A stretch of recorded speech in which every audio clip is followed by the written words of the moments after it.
Welcome back, space enthusiasts. Today, we're diving into the latest updates on NASA's groundbreaking Artemis program, humanity's next giant leap in space exploration. Strap in as we journey to the moon and beyond. The Artemis program, NASA's ambitious mission to return astronauts to the lunar surface and pave the way for crewed missions to Mars. The Artemis program is primarily funded by NASA, which is a United States government agency responsible for the nation's civilian space program and for aeronautics and aerospace research. In 2024, NASA's Artemis program is hitting full throttle, with Artemis Y, the uncrewed test flight, was launched on November 16, 2022. The mighty Space Launch System, SLS rocket, the most powerful rocket ever built, carrying the Orion spacecraft around the moon and back to Earth. The Artemis II mission, slated for 2025, will be the first crewed mission of the Artemis program. Astronauts will orbit the moon, testing systems and procedures in preparation for lunar landings.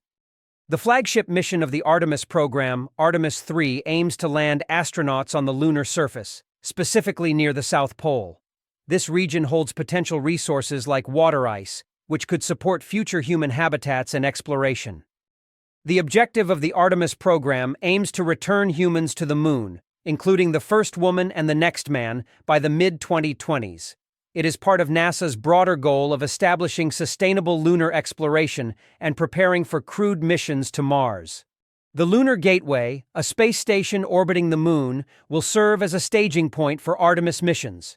It will provide living quarters, laboratories, and docking ports for spacecraft traveling to and from the lunar surface. The Artemis program emphasizes international cooperation, with partners including the European Space Agency, Japan Aerospace Exploration Agency, and Canadian Space Agency. Collaborative efforts will contribute expertise, technology, and resources to achieve common goals. Artemis seeks to establish a sustainable presence on the moon, leveraging resources and infrastructure to support long-term exploration. This includes developing technologies for life support, power generation, and in-situ resource utilization, laying the foundation for sustainable lunar exploration, establishing a human presence on the moon, and unlocking the mysteries of our cosmic neighbor. Well, folks, that wraps up our journey through the Artemis program in 2024. Stay tuned for more updates as we continue to reach for the stars. Until next time, keep looking up.